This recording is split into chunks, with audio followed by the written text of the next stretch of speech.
Welcome, ladies and gentlemen, to Antigua Shipyard and Game 2 of the second Losers Bracket Semifinals for BlizzCon 2011. And we have Naniwa and Dimaga in Game 2. Naniwa did take Game 1 off of Dimaga in fairly convincing fashion. It was a fairly one-sided game there. And we'll have to see if Dimaga can come back in this game. But let's go ahead and get this game underway. In the green, spawning is Protoss. In the 3 o'clock position, we have Complexity's Naniwa. And his Ukrainian opponent, spawning as the red Zerg. At the 12 o'clock position, we have Mindfactory's Dimaga. Now, we already know what Naniwa is going to do. Based on every single game versus Zerg, he seems to do it. Naniwa will be doing a Forge Fast Expand. I can almost guarantee it. I don't even need to have seen this game to know he's going to do it. And there goes the probe, and yes. But Dimaga last game did go for a rather interesting build. He went for a Roach Hydra mix, and Hydras, while being very, very good, have very high DPS, they're not very sturdy. They do need, it's a very complex issue. You need to balance out the right number of Roaches with the right number of Hydras. You need enough Roaches to take tank damage, while the Hydras can sit in the back and do a lot of DPS.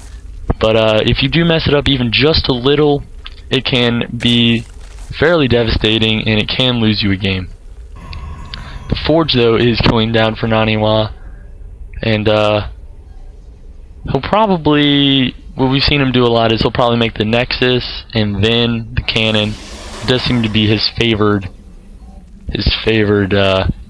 way to do this build. And Dimaga throwing down a spawning pool on 15 again. Dimaga actually doing a lot of that.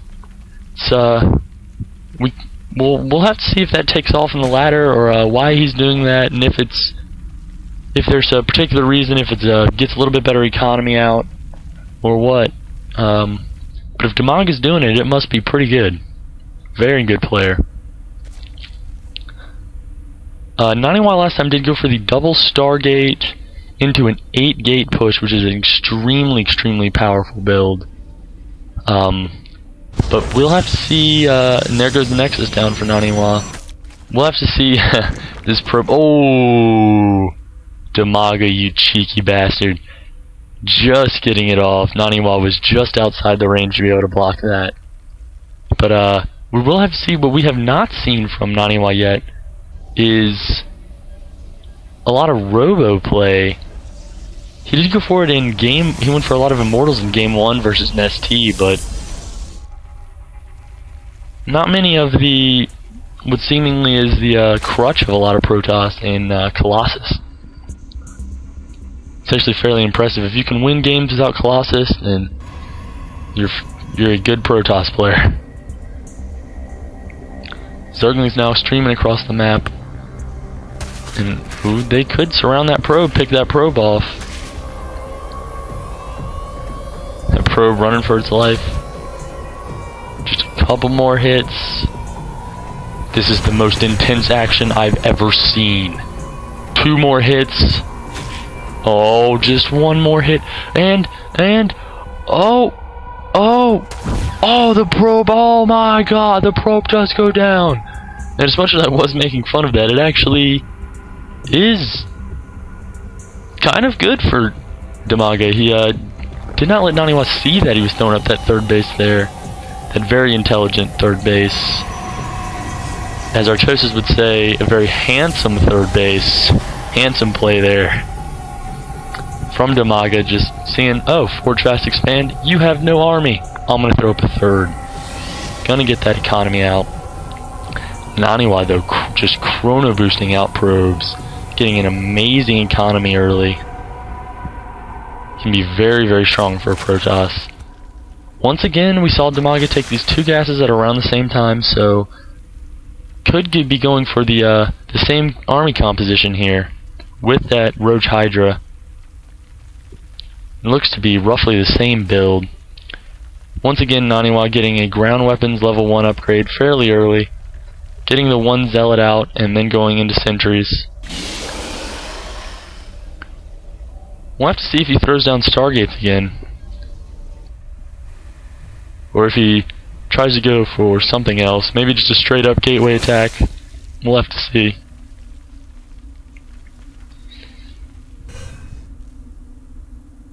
And that's actually a good amount of Zerglings. 8 Zerglings there. One Zergling coming in, take a peek, see what he can see. This Zealot. This marauding Zealot out here. Oh, and the Zealot is actually going to see that third. Going to see just the edge of the creep, and then just get out and... Ooh, these Zerglings, will they be able to get that Zealot? No, Zealot, no! Don't go on the creep! And now the Zerglings will definitely be able to easily take that Zealot out.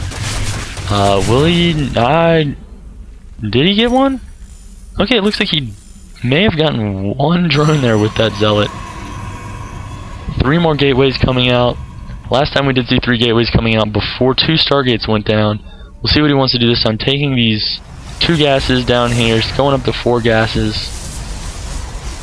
And Dimaga bringing a decent amount of Zerglings up to the front of Naniwa's base.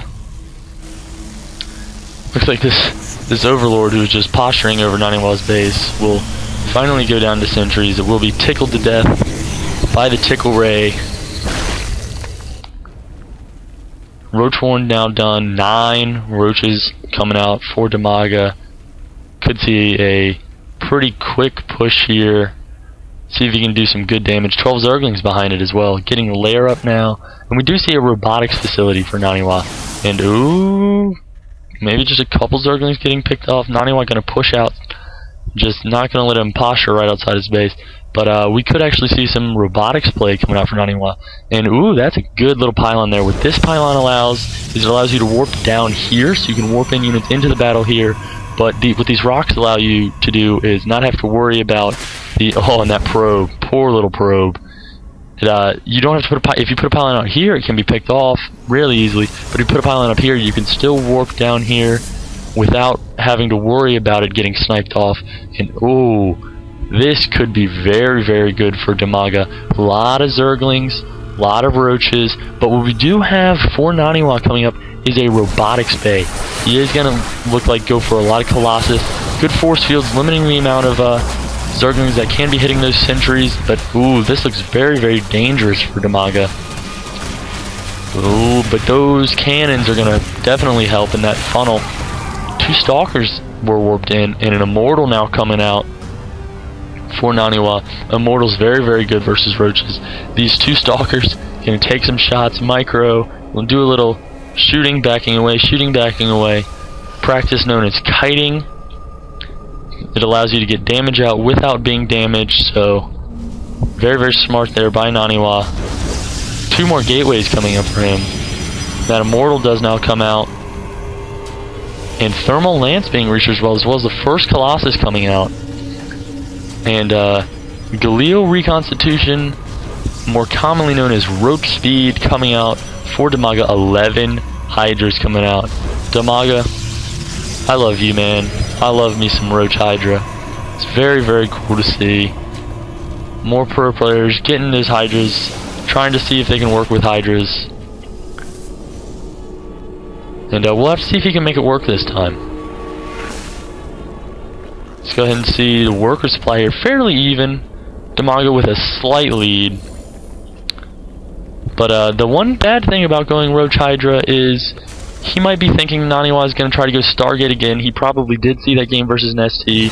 And last game he saw Naniwa go Void Rays against him. And so maybe getting some Hydralists out in preparation for that. But Colossus are very good versus Hydralists. Hydralists not a lot of health. Groove Spines though coming out, get a little extra range there. Extended Lance though about to finish up. And when that extended Thermal Lance finishes up, those Colossus have 9 range, and they can just sit a long way away and do a huge amount of damage. 2 gateways coming up here and a cannon. Naniwa also taking his 3rd, but Dimaga, he is rallying in a lot of units here. And it looks like he's going to do a little bit of a timing attack. Probably going to try to go in and attack when Missile Attack 1 and Groove Spines are right about to come up. 3rd Colossus though coming out for Naniwa. And this little Scouting Zealot trying to see, he is going to see that army. And so he is going to be should be able to get in a pretty good position here. Force fields could be very, very strong here. And Dimaga splitting it and does know that there are some Colossus, but ooh, and that's a lot of damage going down on those Hydras. Ooh, good force field there. And oh, he's going to be able to go up into, splits the army though. Some of the army going up into that third. The other part of the army being down here, and oh, good force fields. He's going to be able to come up here, and that Nexus just popping. Not a very good time for that Nexus pop, but it looks like Naniwa will be able to clean that up. The rest of the army just down here waiting. Force fields right here. We're blocking them, but now it looks like they are going to come in. 2 Colossus are going to do a lot of damage, and it looks like ooh, we do have that third Colossus coming out here. We'll be able to do a lot of damage to these Lings.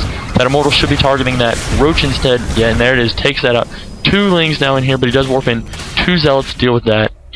And very, very well held off there by Naniwa. Does keep his third. Now we'll be able to Chrono Boost out a lot more probes, get an even better economy. And it looks like we will most likely be seeing a 3-base Colossus death ball here from Naniwa. Very, very hard to stop as a Zerg player. A lot of Roaches, a lot of Hydras coming out. Zerg Missile Attack 2 now started. Spire about to finish up. Most likely going to get out some Corruptors to try to deal with those Colossus. And we'll have to see if Dimaga can come back, because losing that army, that was not good. That really, really set him back. Did not do a lot of damage to Naniwa.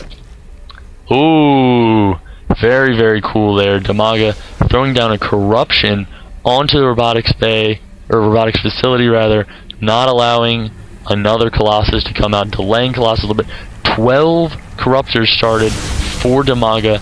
Making Corruptors against Colossus is a touchy thing, because once you kill all the Colossus with your Corruptors cannot do anything. They're just dead weight in your army. And so you just want to make just enough to kill all the Colossus and not have like barely any left. And Roach is popping there when he kills that third. And 3-base Protoss against 2-base Zerg. Not a pleasant situation to be in. And ooh, those Corruptors though do take out 1 Colossus. I feel like Naniwa probably could have taken those Stalkers and killed those Colossus. Or killed those Corruptors. Another Colossus does go down.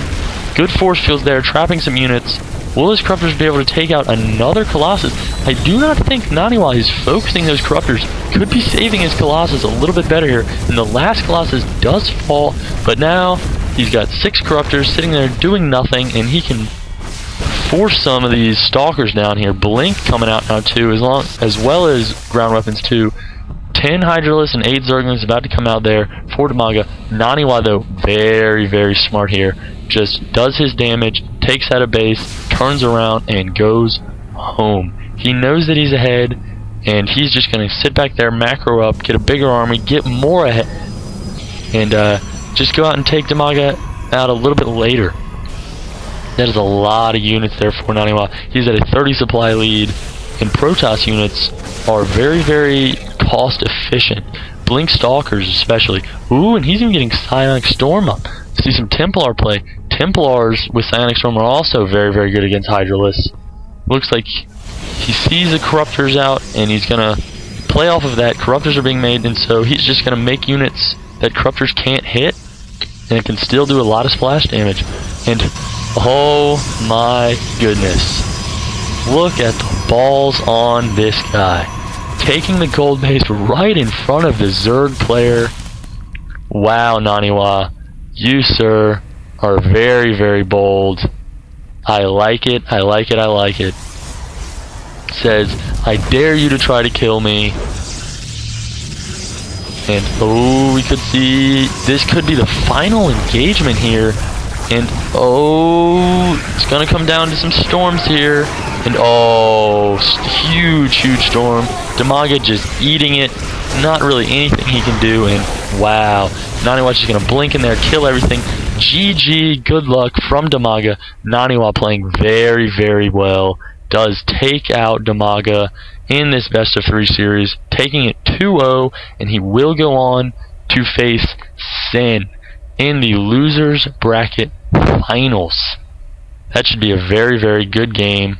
That'll be going up on the channel soon, so look out for that. Anyway, Naniwa with impressive play, taking these wins from Dimaga, winning 2-0, playing very, very well. We'll have to see if he can advance further on in the tournament, get past Sin, maybe give the foreigners a little bit of hope.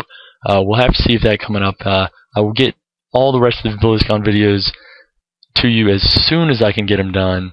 And thanks for joining me. Leave me a comment, leave me a like rating if you liked it, leave me a thumbs down if you didn't like it. Just want to get some feedback, see what you guys think. Let me know what I can improve. See you guys back for actually the winners bracket finals. The next ones I'll be doing with Nesty and MVP. So hopefully I'll see you guys for that. Bye.